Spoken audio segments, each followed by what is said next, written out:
Hi. Can't believe I'm filming this video. What? Who? Me? What? Huh? I'm gonna try not to like act like a crazy mental person, but so most of my friends clicking on this video, they probably think I'm going to visit Harvard.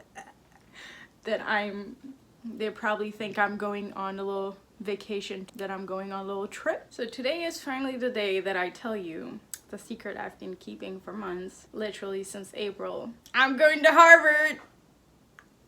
What? How do I even get into this? Where do I start? What? Oh, I'm having a Tana Mojo moment. So some of you might be sitting there being like, you got into Harvard. We need to get serious. So this is not a joke. This is not a I'm going on a trip to Boston kind of thing. I mean Cambridge, technically. I am still kind of processing the thought and the idea, and so that's why it's hard for me to just be here and be all serious about it, because for me I still feel like it's a joke. Like, this can't be my life, this can't be me. A little bit of a backstory. Some of you know that in March I had surgery. Nothing bad. It was a surgery that I decided to get. It was cosmetic surgery. If you want me to do a video on that, I will, but it wasn't anything like life-threatening. And then my husband had surgery a couple weeks after me. His surgery wasn't bad or life-threatening either, but he had to get it done. It was a shoulder surgery. So which means that about 3 weeks after I had my surgery done, I was still recovering, and I still feel like technically I'm recovering.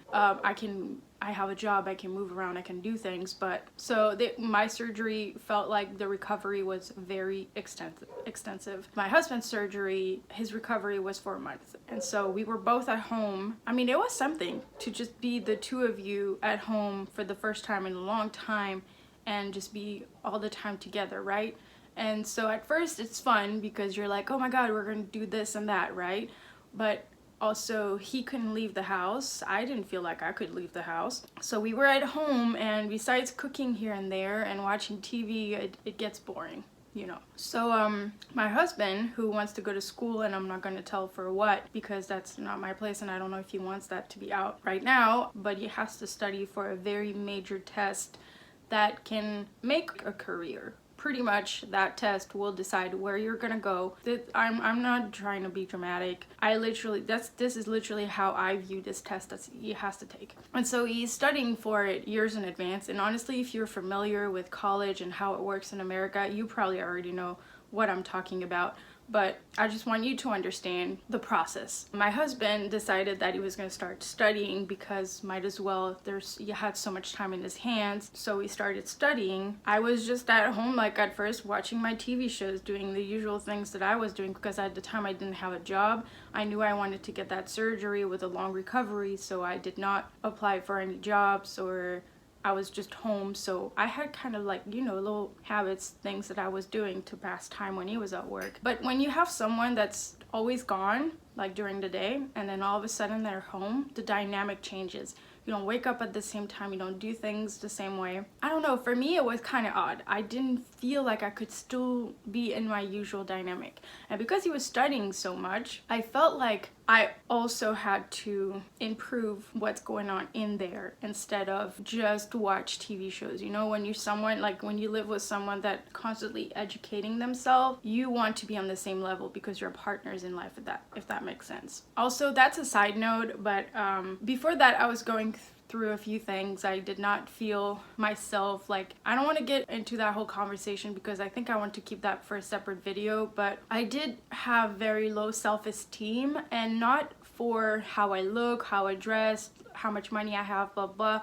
It was more for, I felt like I never had a job, like an adult job. And I did for a while when I was doing my marketing internship. I felt like a grown-up, if you will, but that I felt like that flew by so fast. And then after that, I was focusing on immigrating to the US. I mean, like the whole green card, blah, blah, blah. Like doing all sorts of things. And then I felt like I didn't know what I was worth on the job market. And my friends at the time were researching for jobs, and they were struggling to get anything that was remotely close to our degree, because my closest friends and I, we have the same marketing degree, went to the same school, that's how we met. And so seeing their struggle made me feel like I was struggling the same way. And I'm talking about when I was back in Belgium, so not in the US. And then I moved to the US, and I see America as this great land with great opportunities, but I don't know what I'm worth. And I've always envisioned college in America like this great investment that people spend so much money in. And let me tell you, my college was dirt cheap. Room is 3 years, and it's 300 and some change euros, so like $400. You can graduate under $1,000 and you have a degree. And because I did that, I felt like, well, my degree can't be worth American degrees because they have these great schools, these great programs, and I'm here with my under $1,000 degree. I mean, technically it's not under $1,000, it's a little more than $1,000, but you know what I mean. I do not think that my CV, that my resume is worth the American market. And all that, mind you, that all goes in my head. I'm not telling you that I've researched, that I applied to jobs. I was still in recovery. I could not physically apply to jobs because I would not be able to go to a job interview. So this was all mental. This was all me feeling sorry for myself and just putting myself down constantly. At the end of the day, like I said, I could not find a job because physically I could not, but I still am very passionate about marketing. And also something you might not know, because I still haven't reviewed my New Year's resolution list, which I plan to do in around September. I wanted to do it like before the last semester of the year, like the last 3-4 months. My dream job in the US, my American dream, is to be a realtor in luxury homes or luxury apartments. Obviously that's my dream job that I hope I can get towards when I'm 40, 50. I'm not trying to say that I'm entitled enough that I want to walk into a job tomorrow and then be like, I'm going to sell $30 million houses. Not me. I am not that kind of entitled person. And so moving here to Texas, while I was recovering, I was facing a dilemma. I don't know for how long we're going to be in Texas. And quite frankly, it's not my dream home. And I'm okay with that. I'm okay with being in a bad space as long as I feel like I can work towards something better. And it's not like my husband is in love with this place. We just have to go through it because the army is the army, and they don't ask you, hey, do you want to go to Texas? Like, no. So you just have to deal with it. And so I remember that one day I was sitting outside with Josh, and that I came to the realization that I didn't want to do real estate here. I didn't want to take my license. I didn't want to invest money, because you do have to invest money in marketing. Even though I feel confident that I could do a lot of the job, you still have to buy domain for a website. You have to take your real estate license, and I don't want to be a realtor in Texas. And so God knows how much money that would be, and I already didn't have a job. So I always take my husband's decision into consideration. I would never just jump into something unless like I believed in it 100%. I would never just like jump into something and just be like, by the way, this is what I'm doing, deal with it. This is not how we run our life. And so I told him, I was like, listen, I know we've always talked that my American goal, my long life dream was going to be real estate, but I do not feel that I should be doing this here. I do not think that my resume is strong enough. I feel like I'm lacking something. But I want to find a job, whatever the job may be, and save money so I can contribute to the family, because one of my personal struggle is feeling like he was paying for everything, because obviously the military gives us a lot of money to like pay for rent and everything. I felt like I needed to also pay for groceries, pay for restaurants, pay for things, and I wasn't doing that, and that was really weighing on me. And I thought by the time I get my real estate license and I sell my first house, which was on my bucket list for the year, my New Year's resolution, we will have spent more money and I will not feel as good, and who knows what my first commission is going to be like. And I think in my mind, my priority was make money. Like, doesn't matter, make money. And so I told him that, and he understood that I wasn't giving up on my dream, because I think that's one thing for my husband. He would not want to see me give up on a dream because I'm not feeling really good. Like, obviously I don't want to use the word depression because that entails so many other things, but I wasn't feeling good, and I know he wouldn't want to see me give up on the dream because I feel some type of way. So we talked a little bit about that, and he thought, sure, you do that. Whatever job you get, it will be more than making nothing and staying at home.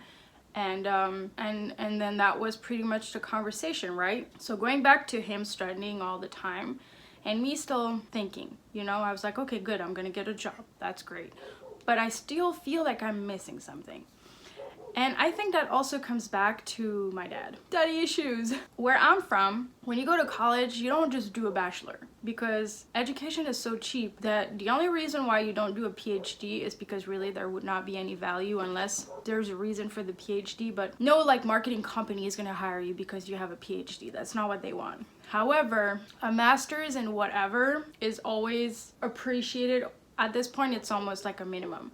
All my friends that graduated with me, or most of them, they went for a master's. Although I was really happy that I graduated with a bachelor, I felt like the road, it wasn't over. I didn't quite finish what I had started, if that makes sense. Again, that comes back to the whole putting myself down, feeling sorry for myself, but also feeling like it wasn't it. However, I have always said, because I'm not in debt, my college was so cheap, I'm not in debt, and Josh is not in debt with his college because he has a bachelor, because the army paid for it. I always said I'm not going back to school. I'm not going back to school. My job that I want to do, real estate, doesn't require school. You just need a license. I didn't even need a bachelor. Well, at the time I didn't know that I was going to do real estate when I started my bachelor. So, and I'm quite happy at this point that I've done a bachelor, but I've always said I'm not going to put myself in debt to go to school if I don't need it. And so that I left that at that.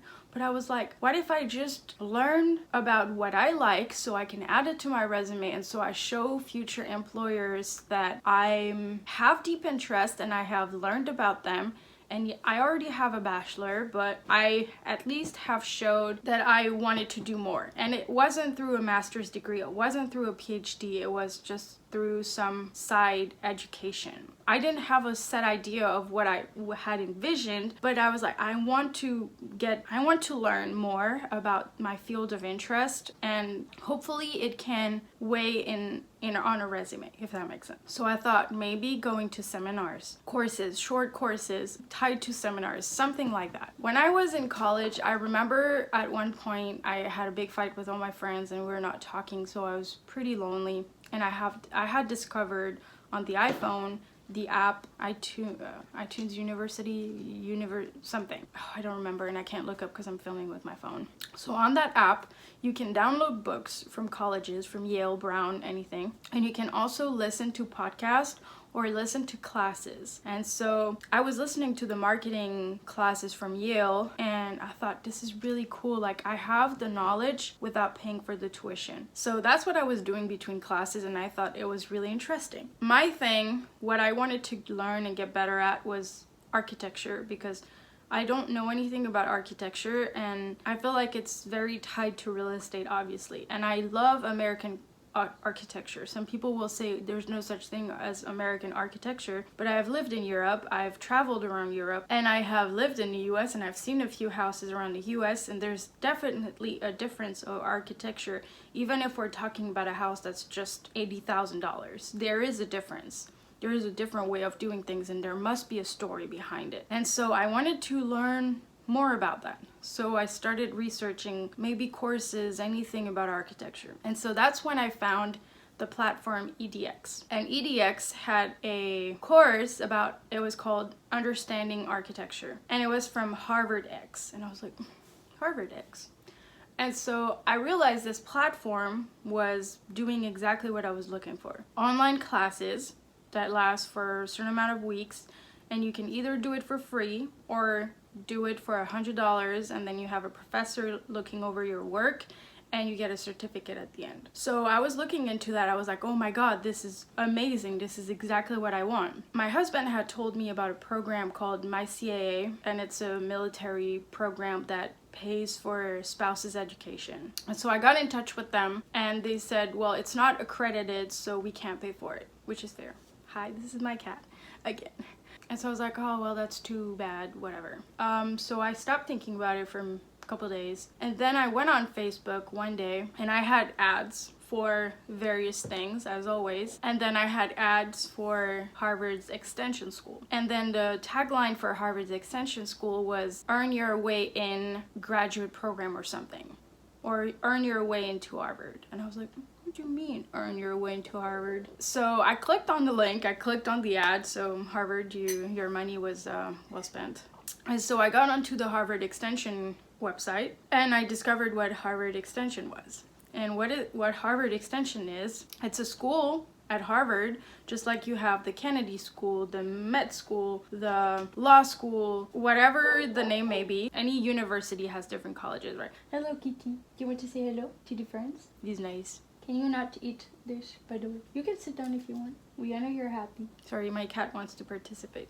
Harvard Extension is one of them, and it's a part of their Division of Continuing Education. And so what it is that it's a school, it's online, and they offer three types of certification. So they have a certificate. That's a part of their graduate program, and they have an undergraduate program. If you don't have a bachelor, you can do the undergraduate program. If you want to just do a certificate, which is 4 courses, you can do that. And if you have a bachelor degree, you can do a master's, and you can earn a certificate on the way to the master's because the certificate is a part of the master's. So I'm researching all this and I'm like, oh my god, this is crazy. And like the craziest thing is that they have a certificate in real estate investment. And I'm like, this is what I need. This is it. This is exactly what I was looking for. And so slowly the idea of going back to school did not sound so bad, because for the first time in my life, I felt like I was doing school for me, not for anyone else, not for my dad, not for my friends, not for my parents. I was doing it because I wanted to learn. I wanted to get better. I wanted to get knowledge. And so I did more research about the certificate. And so it's not easy. Like some of you, if you've heard about extension school, some people say it's cheating your way into Harvard because there's no application per se. However, I'm not American, so the process was a tad tricky. They have a plan though,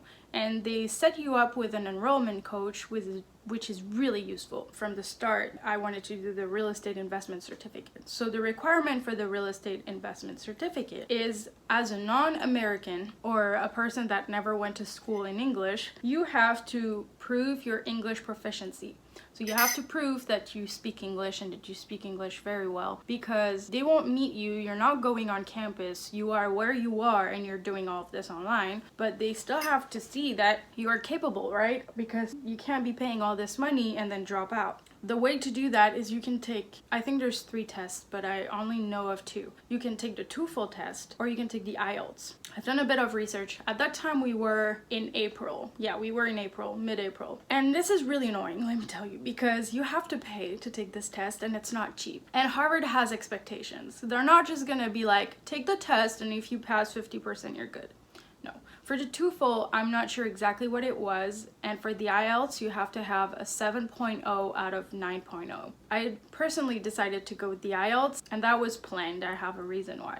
Because the TOEFL is, you have to have, I think it was something like 180 out of 200 and something. It was like you have to have a very high score, and you're only scored on reading, writing, and listening. So 3 tests, right? And even though I sound really good in English, everything, you don't always know what kind of listening comprehension you're gonna get or what kind of reading, and it's college level, right? But the IELTS test, it is reading, listening, writing, and speaking. So I thought, well, at least I can add one of my strengths to the mix. So I thought, I think the IELTS test is gonna show better my capacities. So I did a bit of research on the IELTS, and I found out that 2 weeks from the moment I found out about the English proficiency, there was a test happening in Austin, so about an hour from my house. The test, I think it was like $150 or something, which is a lot of money to take a test that you don't know if you're gonna pass, that you might not get reimbursed for. I mean, that you're not gonna get reimbursed for. What am I saying? And it's, you know, it's not the end of the journey, because that's the first step as an non-American. And I had never written an essay in English, or maybe I've done it in high school, but it was a very long time ago. And so I was really, really nervous. And for the first time in my life, I have studied English. For a week straight, I was eating, sleeping, napping, everything under the sun English. Something I didn't mention is that throughout this whole journey, because I was nervous, because I didn't know what I was doing, I decided to not tell anyone but my husband. I think I have told my two closest friends who went to college with me because they were asking, we were talking a lot and we were all going through shit because they were moving to Canada and all that. So I told them. Also because we were on the phone and I just really felt like I needed to share this. So my husband knew, my parents had no idea, and my other friends, I have other really close friends, they had no idea.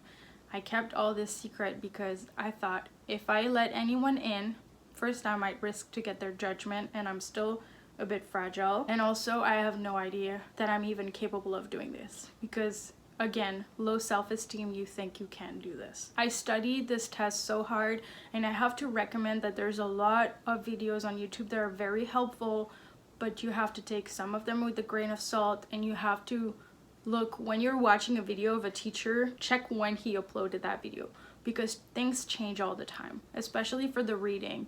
It is tricky. The IELTS test is not easy at all. And there's a reason for that, because it's a level of education that is not easy. And if you're applying to a community college or something, they might not require a 7.0.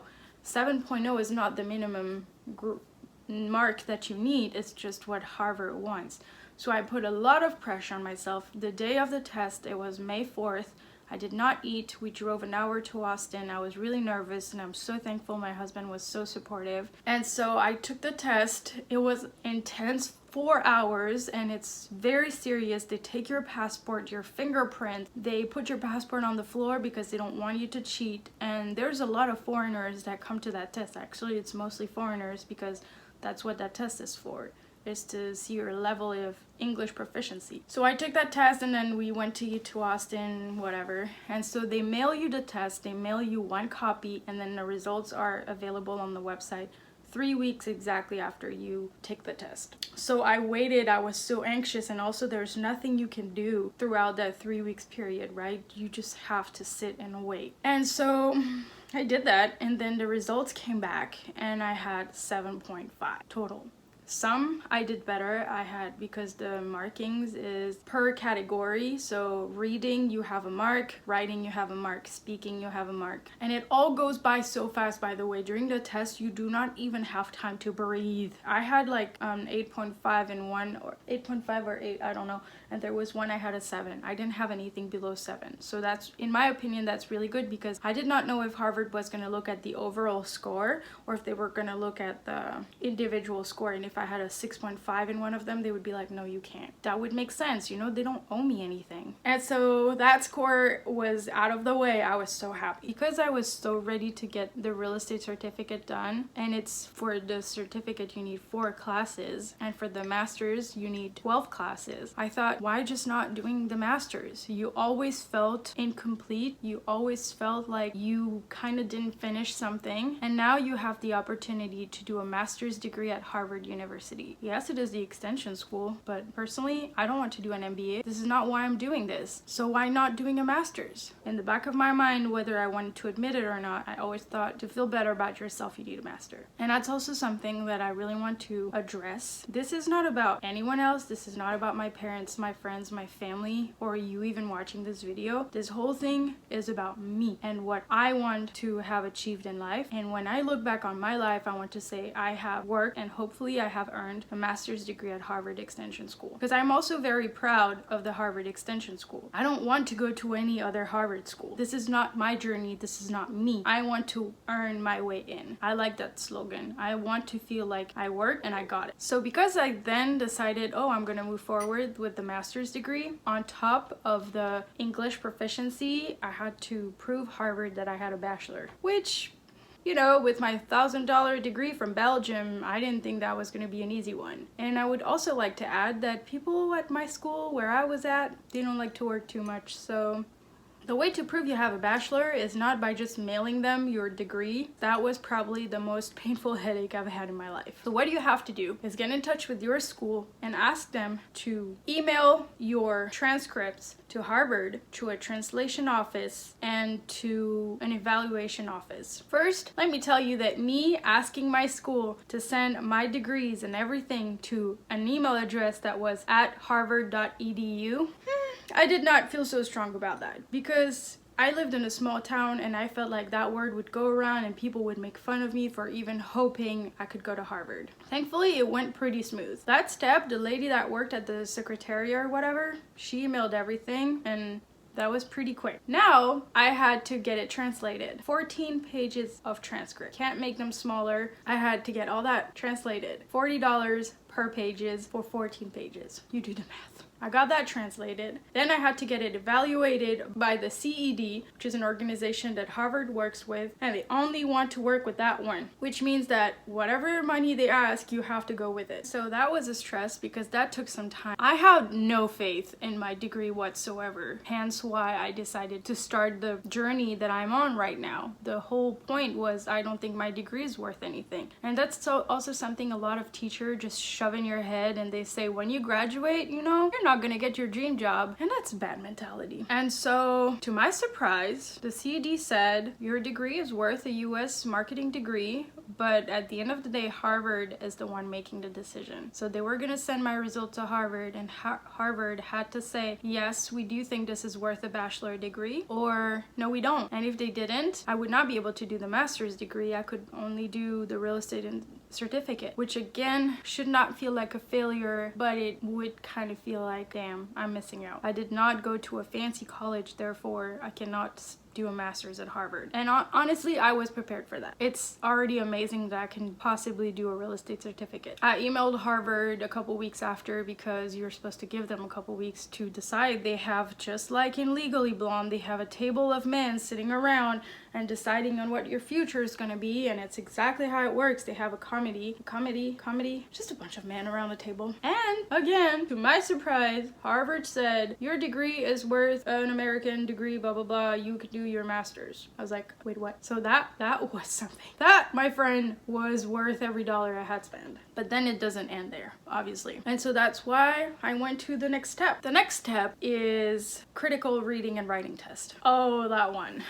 I was so nervous. I worked myself up. I read everything on Quora, on Reddit, on every website. I've done so much research, and the thing is, you cannot find anything. You can only find what a few people have talked about, what you have a few students who have asked questions, but it's just not popular. And the reason is a lot of people don't know about Harvard's extension school. It's just not, it's like most things, you know, if you don't look it up, if you don't research it, you won't know. If you don't look up the recipe of bread, you won't know how to make it. And a lot of people just assume I can't go to Harvard, so why bother looking up their website? And I totally get it. I've been there. And I was so lucky that I had the journey that I had, that it led me to that website. The critical reading and writing test is for Harvard to see if you are capable of reading and writing intricate books or following lectures, if you have the right level for you to follow school. Just like with the English proficiency, which the English proficiency is only for foreigners, the critical reading and writing is for everyone. So if you're American, you have to take the test. A lot of people will say online, oh, it was easy, it was a piece of cake. Like, I'm from this place. I remember seeing this post, this guy saying,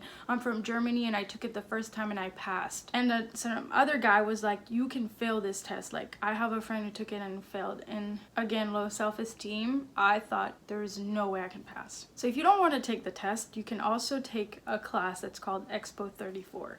Apparently, that's what my understanding of it is, if you take Expo 34, you don't have to take critical reading and writing. You have to either do the critical reading or writing, or you have to do Expo 34 because that's what allows you to register to certain classes, which apparently are complicated classes. So that test is free, by the way. And my coach told me before you take the test, there is this online course that you can take. It's free. You can take it at your own pace, and it will help you with the test, right? So I started doing the course. Just one afternoon, I was on the couch And the course, in my mind, Harvard, if you're watching this, is stupid. Like, I understand if some people need that, but seriously, if you plan to go into college, any college in America, and you don't know the difference between there and there, read a book. Do not take any form of entry test, any college classes, if you don't know basic grammar. Like, sorry, but you're throwing away your money. That's stupid. And the whole course was about that. And I was like, there's no way this is the level of the test. So after I finished that whole course that took me an hour, about stupid things like there and there, I was like, whatever. I know how to write an essay. I think I passed my IELTS. Like, I've done what I could. I have done so much research, found almost nothing. I've done this free class. Harvard just doesn't want the material to be out there. Meanwhile, this was in July, by the way. There was a bit of a gap where I was researching, going back and forth, my coach with my CAA, see how I was gonna fund everything, and like, so there was a bit of a gap between the moment I had the results at the end of May and July. So during the month of July, my husband was gone for the army. So I was home alone, and that's when I did that test and that whole thing. Oh, also I forgot something. On the 11th, my enrollment coach sends me an email saying these are the proper steps you need to follow to move forward, blah, blah, blah. And she says, so I received the email when I come back from work, July 11th, saying, at one point throughout the email was saying, the last day for you to take the critical reading and writing is July 11th for you to have the results before registration starts. And I was like, well, there's no way I'm taking it tonight, right? And so you have a month to register to classes, but I already kind of felt defeated because I was like, well, by the time registration opens, I won't have my score. Fast forward to the next day when I did that whole course, and I was already frustrated and I felt defeated before starting. I'm on my couch, I finished that course, and I'm like, there's nothing else I can do in the world to make this work. I mean, to do anything better, you know, to learn, to improve. Like, I don't know what this test entails besides the only thing I know is you have an hour total, 1 hour, to answer 6 questions about a text you're reading and then write an essay. I'm like, this is insane. This is insane. So I'm like, F it, whatever, I'm going to do it. Sat down and I didn't even tell my husband. I was like, whatever, I'm going to do this. So I read the text. I took screenshots to send my husband, but I'm not going to put it in the video because people can still take the critical reading right now, and I don't know, you know, you never read the terms of agreement. So the text, I started reading it and I had no idea what it was talking about. I'm being a bit dramatic, but this text was so complicated. I really try to focus, but I would have to show you the kind of sentences and like the trickiness of everything for you to really understand that they really are testing you. They really want to see if you can understand the concept. And so I focused really, really hard, and I think it took me like 20 minutes to answer the questions. It was like multiple choices. Oh my god, like, and then I was like, oh my god, I still have to write the essay, and I'm not sure I understand the whole thing. I really don't. I was like, I'm so going to fail this, and I'm gonna have to take that Expo 34 class, which is not that bad, but it's not like passing the test, you know. And I would rather take another class than Expo 34. I'd rather take an economics class. So I managed to write an essay. I'm not sure I did it right. I didn't have too much time to reread myself. I don't even remember the whole like concept of the text, to be honest with you. You had to agree or disagree with the writer, and I did not even know if I agreed or disagreed with the writer. Before sending it, I just took screenshots and I sent it to my husband. I was like, this was a joke. So I tell him that I took the test. He understood why I did it, and then he was like, I think you did pretty good. I think it's a really good essay, like, given the time and everything. I was like, are you kidding? And so I hated him on the moment because I was like, you're giving me hope for something there's no way I passed. And so I'm frustrated, but I kind of feel better because my husband told me, I think you did great, so whatever. Meanwhile, throughout this whole thing, I can't tell my frustrations to my parents. Throughout this whole journey, there's some back and forth with my CAA because obviously I'm not prepared to take these classes that are really expensive, and I would like my first class at least to be funded by my CA because they offer that program for military spouses. So that was also very stressful on my end because it wasn't, like, people were not sending me the right thing, demanding the right thing, blah blah blah. And so I finished the test, wrap it up, try to forget about it. Wait, was not able to forget about it. Days could not go by any slower. 19th rolls around, registration open, and I'm still sitting on my couch being like, I can't sign up to anything because I don't know if I passed the damn test. So the results were gonna be on the platform on the 2nd of August, and I kept having problem with the platform, the online platform. Like, it kept showing me that I didn't have my results for English proficiency, even though I talked with my coach and she was like, we have everything, you're good. I called them first thing in the morning, and thank God I live in Texas and they're in Boston, so I could call them at 8 my time when it was 9 their time, and she was like, oh no, you just have to do this and that, fixed within 5 minutes. And so I go to the spot where it says like critical reading and writing blah blah blah on the platform, and I passed the test. I did it. That test, you don't get an A, a B, or anything. You just pass or don't pass. The freaking message was, you passed, you can now take any class you want. And that just made me feel like I could do anything in life.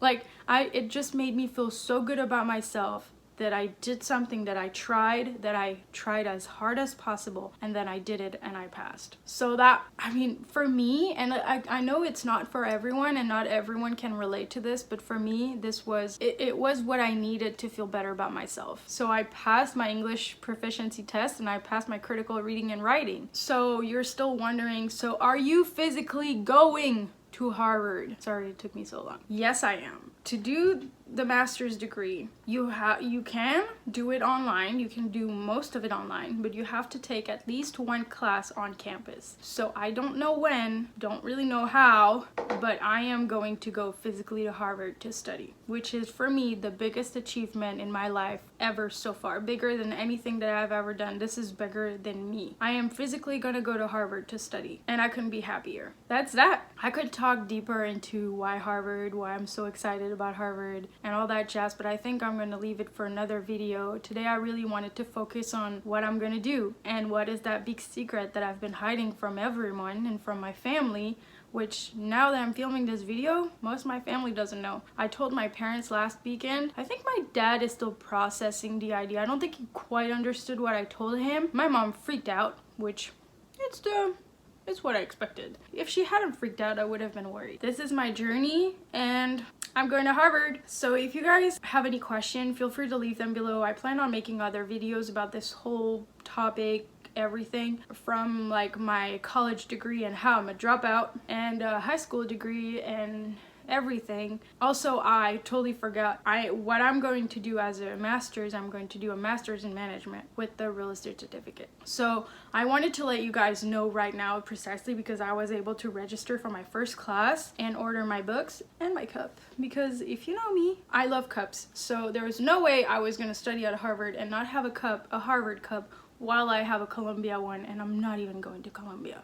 I just wanted to share all this with you, and if you're someone who's thinking about college, who's thinking about Ivy League, I've been binge watching people opening their acceptance letter. I'm so happy for them. I cry with them. I don't even know these people, but I'm someone that can be happy for other people. I'm not a jealous person. I just wanted to share this because this is the beginning of something that 10 years ago, I would have never imagined sitting here and sharing with my friends and family and YouTube that I'm going to study at Harvard. It's still insane. This is not something I have ever thought I would ever do, especially with how much I was a loser in high school. I'm also not making this video to brag in any way. I don't know who's gonna see this besides the few people I'm gonna share it with on Facebook. I'm just hoping if you're like me about 6 months ago, struggling, not knowing what direction you were gonna take your life, if you stumble in this video and there's something bigger than you that you want to achieve, it's not because it's bigger than you that you can't try. Just don't give up and don't worry about other people. Like Nike said, just do it.